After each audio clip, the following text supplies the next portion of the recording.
Hello students, welcome back to our YouTube channel, The Qualifiers Academy. This is Sikha Upadhyay of your well-wishers. Now I am going to discuss about the topic energy band in solid, that is conductor, semiconductor and insulator. So in a single isolated atom, the electron in each orbit had definite energy associated with it, but in case of solid all the atoms are close to each other, so the energy level in outermost orbit electrons are affected by the neighboring atoms. When two or single isolated atoms are bring close to each other, then the outermost orbit electron of two atoms are interacted or shared with each other. That is, the electron in the outermost orbit of one atom experiences a attractive force from the nearest or neighboring atomic nucleus. Due to this, the energies of the electrons will not be in the same level. The energy level of electrons are changed to a value which is higher or lower than that of the original energy level of the electron. The electron in same orbit exhibit different energy level. The grouping of this different energy level is called energy band.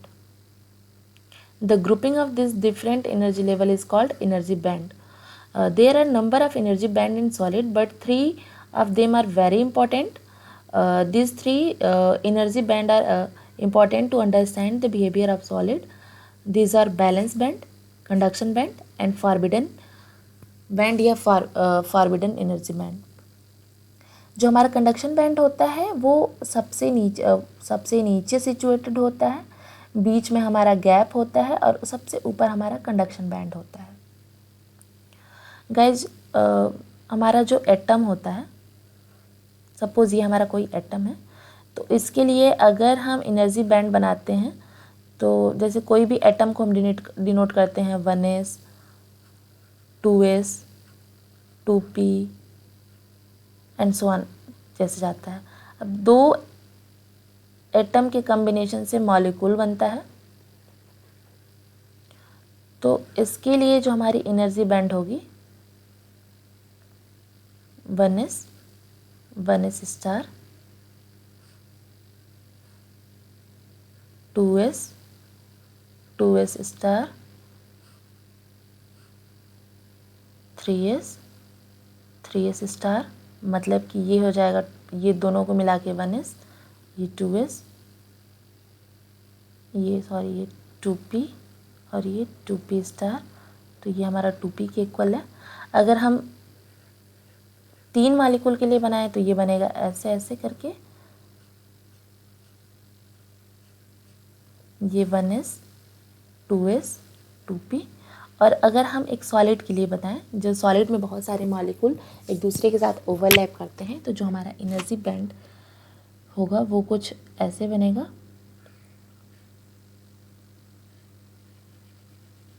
ये पूरा 1s 2s 2p and so on, 1s 2s 2p.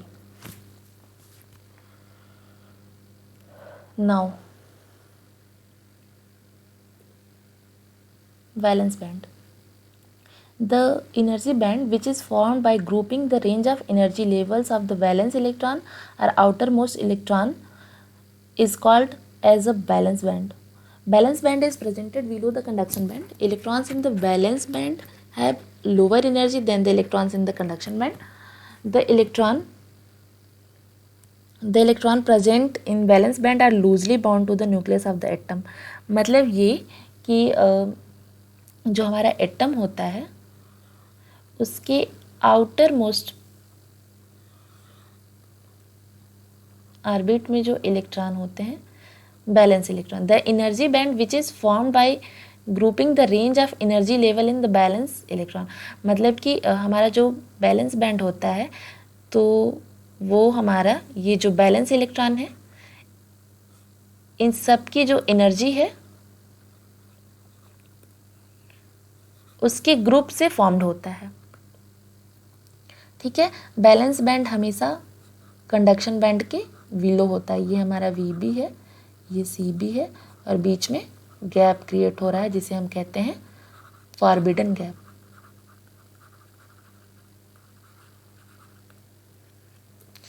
Now conduction band. The energy band which is formed by the grouping the range of energy level of the free electron is called conduction band.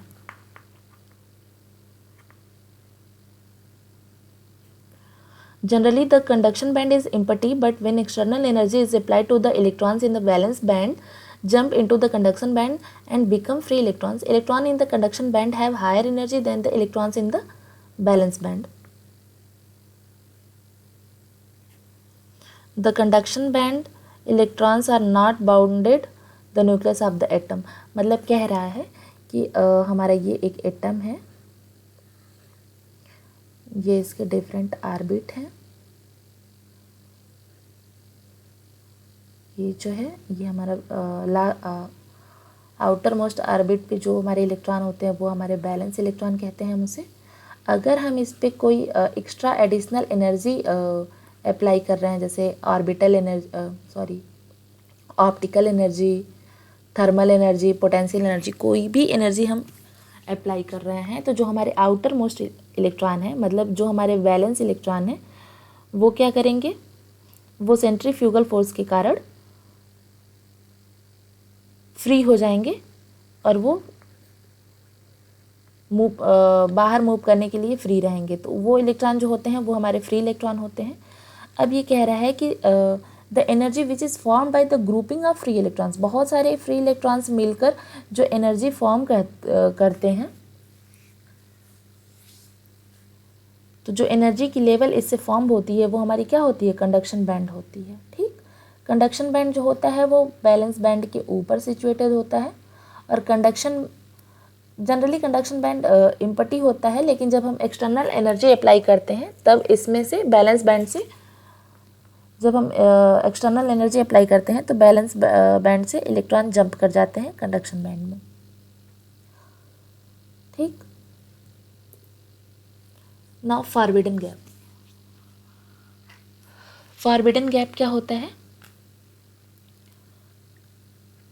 ये हमारा balance band है, ये हमारा conduction band है, ये balance band है, ये हमारा कंडक्शन बैंड है, और ये इनके बीच का जो गैप है, मतलब कि the separation between the valence band and the conduction band is known as forbidden energy gap. इसको क्या कहते हैं, forbidden energy gap.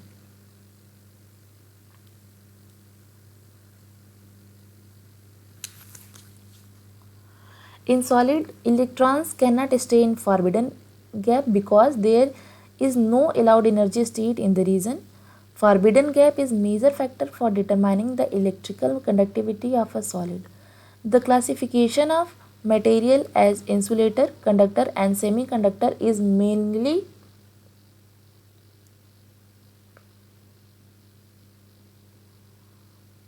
depends on forbidden gap.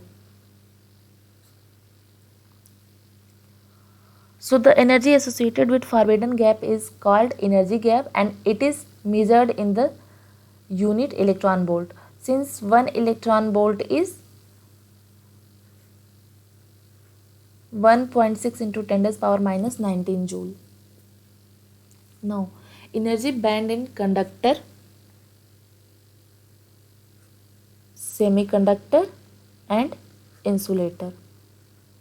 Let's see.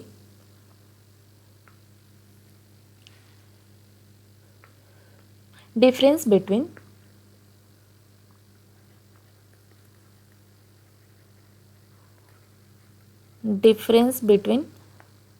VB मतलब balance band and CV is known as band gap.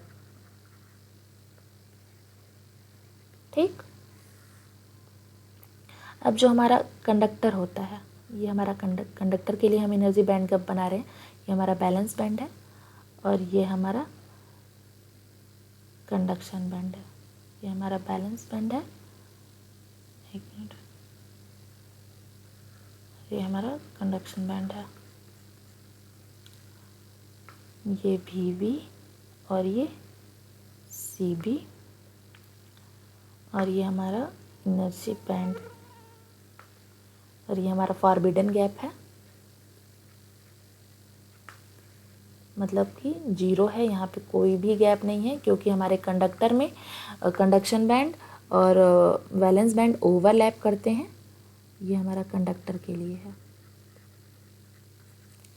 तो यहाँ पे conductor के लिए Eg बराबर 0। अब हम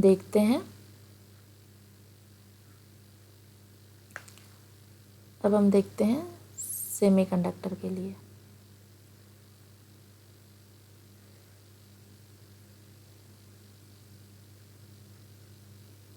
ये Vb, ये Cb और ये फॉरबिडन गैप Eg, ये हमारा सेमीकंडक्टर के लिए है।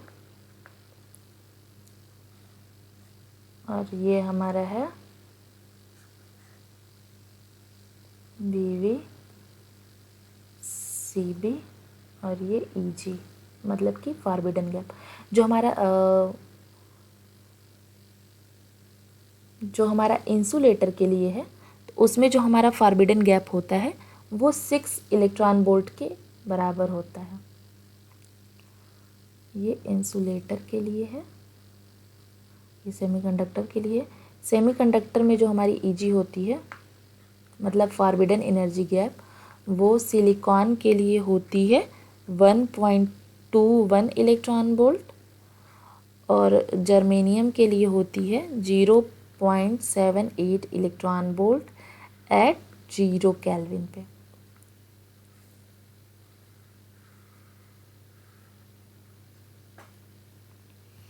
मतलब कि इंसुलेटर की जो एनर्जी गैप होती है वो सबसे ज़्यादा होती है 6 इलेक्ट्रॉन वोल्ट के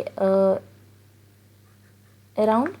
जो हमारा सेमीकंडक्टर की एनर्जी गैप होती है वो कम होती है, वो सिलिकॉन के लिए डिफरेंट होती है और जर्मेनियम के लिए डिफरेंट होती है, मतलब डिफरेंट होती है। सिलिकॉन के लिए 1.21 इलेक्ट्रॉन वोल्ट और जर्मेनियम के लिए होती है 0.78 इलेक्ट्रॉन वोल्ट। और कंडक्टर के केस में जो हमारा Eg होता है वो 0 होता है। गाइज, अगर आपको ये हमारा वीडियो पसंद आया हो तो लाइक, शेयर और कमेंट ज़रूर करें। Thank you.